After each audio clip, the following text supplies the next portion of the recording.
Hey yo, mon premier c'est Youssef, mon deuxième c'est Mandela. Sentez-vous à l'aise dans mon fief? J'espère que tout le monde est là. Bienvenue sur le Transistor.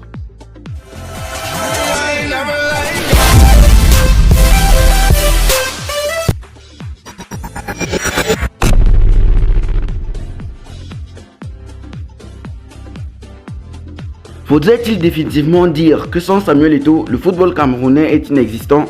C'est la question qui perturbe tous les esprits depuis hier.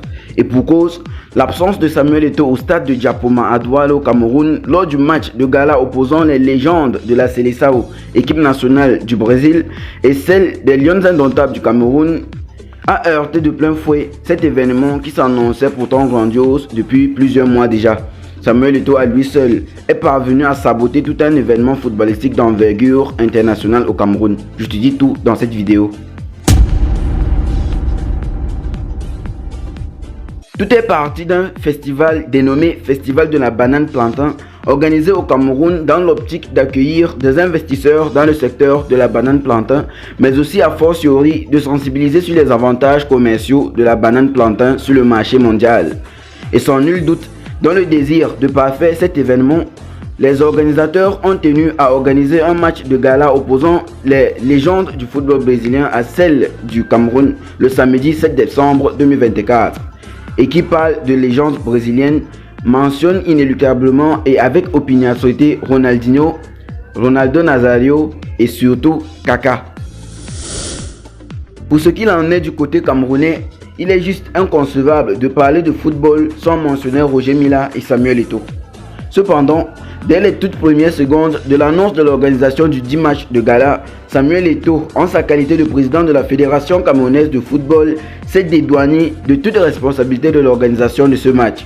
Il est même allé jusqu'à faire une annonce officielle de la part de la Fédération camerounaise de football, l'institution dont il en a la charge. La dite annonce se formule comme suit.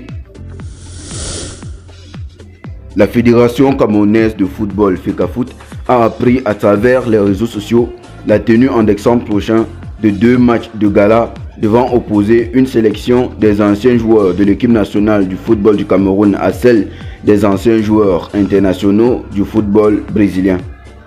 Faisant suite à cette annonce, plusieurs personnalités et fans du football ont approché des dirigeants et responsables de la Fédération camerounaise de football pour des questions relatives à cet événement. À cet effet, la Fédération camerounaise de football tient à décliner sa responsabilité. Ni l'institution FECAFOOT, ni son président à titre personnel ne sont associés de près ou de loin à la dite organisation. Faite à Yaoundé le 25 octobre 2024, signé par M. Blaise Diounang, secrétaire général de la Fédération camerounaise de football. À partir de ce communiqué officiel de la Fédération camerounaise de football datant du 25 octobre 2024 dernier, on comprend parfaitement que la Fédération camerounaise de football et son président M. Samuel Eto'o fils annonçaient conjointement qu'ils ne prendraient pas part à ces matchs de gala. Malgré que l'absence de Samuel Eto'o à cet événement ait été explicite depuis des mois déjà, les Camerounais attendaient désespérément de voir un changement de situation. Pour contempler une fois de plus, et non sans nostalgie, Samuel Eto'o fils foulait le tapis vert comme il le faisait encore il y a de cela quelques années à peine. Mais malheureusement pour les supporters camerounais et tous ceux qui attendaient impatiemment de le voir au stade, Samuel Eto'o fils est un homme de parole.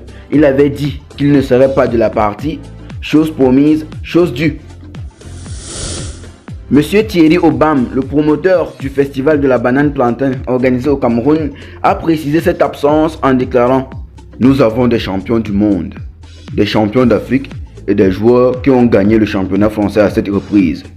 Eto'o et Ronaldinho, ils sont indisponibles pour le moment et ils pourront nous rejoindre dans les jours à venir. » Et oui, si Samuel Eto'o a répondu absent, dessinant le vide devant toute la horde de spectateurs qui l'y attendaient, Ronaldinho, légende du football brésilien, en a fait de même. C'est donc dire que leur complicité ne souffre de rien jusqu'à nos jours. Samuel Eto'o indisponible, oui et non. Oui, Samuel Eto'o était indisponible, mais juste parce qu'il ne voulait pas participer à cet événement. Et non, Samuel Eto'o n'était pas indisponible, puisqu'il a été aperçu en chair et en os et surtout en pleine forme au stade de Melon pour donner le coup d'envoi de la saison sportive 2024-2025 du championnat MTN Elite One lors du match entre le stade Renard FC de Melon et l'Aigle Royal du Mungo. Ce même samedi 7 décembre 2024 à 15 h. Et il n'y était pas seul, il était accompagné d'autres légendes du football camerounais comme Rigobert Song. L'absence de Samuel Eto'o lors du match de gala entre les légendes du foot camerounais et celle de la sélection brésilienne de football a réussi à frigorifier l'événement qui s'annonçait plutôt grandiose. Certains parlent même de fiasco, à croire que Samuel Eto'o est le pilier dorsal du football camerounais. Dis-nous en commentaire ce que tu en penses. Merci d'avoir suivi et à très bientôt pour un nouvel épisode des enquêtes du Transistor.